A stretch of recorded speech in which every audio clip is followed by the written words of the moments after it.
ये कहानी है विक्रम की, एक ऐसा इंसान जिसने हार को कभी स्वीकार नहीं किया। ये कहानी आपको बताएगी कि जब आपकी आंखों के सामने अंधेरा छा जाए और हड्डियां गला देने वाली ठंड आपको रोकने की कोशिश करे, तब आपकी रूह की आवाज आपको कैसे रास्ता दिखाती है।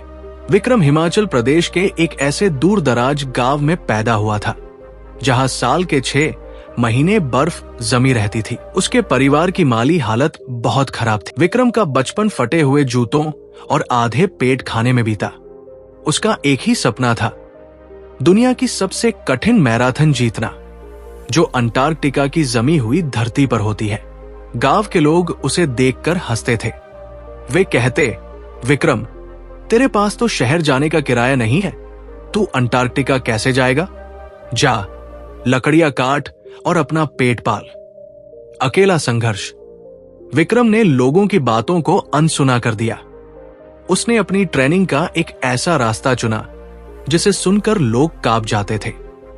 बर्फीली रातों का सफर। जब रात के 12 बजते और तापमान -20 डिग्री सेल्सियस हो जाता, विक्रम अपने कंधों पर 30 किलो रेत की बोरी बांधता और पहाड़ की चढ़ाई शुरू करता।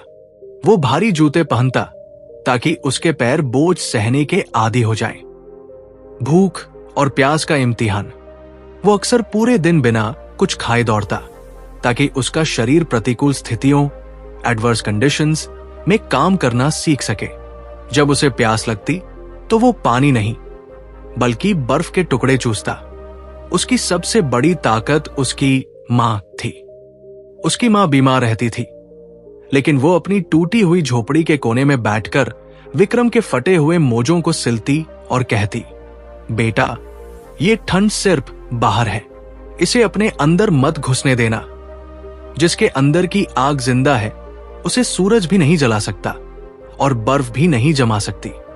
वो भयानक रात। एक रात ट्रेनिंग के दौरान विक्रम एक बहुत बड़े बर्फीले गड्ढे, क्रेवास, में गिर गया। उसका बायां कंधा उतर गया और सर से खून बहने लगा। रात का सन्नाटा था, कोई उसे बचाने वाला नहीं था। चारों तरफ सिर्फ सफेद मौत, बर्फ थी। विक्रम ने महसूस किया कि उसका शरीर धीरे धीरे ठंडा पड़ रहा है। उसे नींद आने लगी। वो जानता था कि ये अंतिम नींद हो सकती है। तभी उसे अपनी मां की फटी हुई साड़ी और उसके सिलते हुए हाथों की याद आई। उसने एक चीख मारी और अपने उतरे हुए कंधे को पत्थर से टकराकर वापस बैठाया।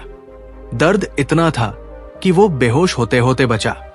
वो अपने नाखूनों से बर्फ को खुरचते हुए उस गड्ढे से बाहर निकला। उस रात विक्रम ने मौत को करीब से देखा और उसे हरा दिया। अंतिम रण, अंटार्कटिका।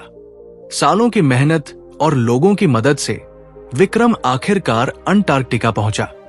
वहां आइस मैराथन शुरू होने वाली थी। दुनिया भर के एथलीट ऐसे कपड़े पहनकर आए थे जो विशेष रूप से अंतरिक्ष यात्रियों के लिए बनाए जाते हैं। विक्रम के पास सिर्फ वही पुराने कपड़े थे जिन्हें उसकी मां ने बार बार सिला था। दौड़ शुरू हुई। 42 किलोमीटर की बर्फीली जमीन। 20 किलोमीटर के बाद तूफान शुरू हो गया। हवा की रफ्तार 80 किलोमीटर प्रति घंटा थी। बड़े बड़े धावक रुक गए। उनकी आंखों के सामने अंधेरा छाने लगा।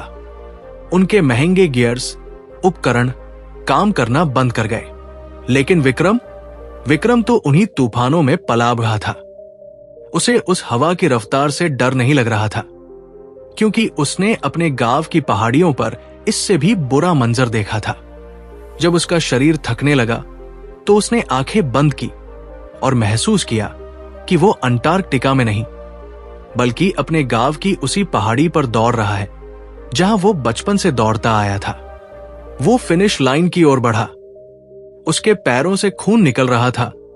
उसकी सांसें जम रही थी, लेकिन उसका दिल धड़क नहीं रहा था बल्कि गरज रहा था। जब विक्रम ने फिनिश लाइन पार की तो वो दुनिया का पहला ऐसा इंसान बना जिसने अंटार्कटिका की वो रेस सिर्फ अपने साहस के दम पर जीती। सफलता का संदेश।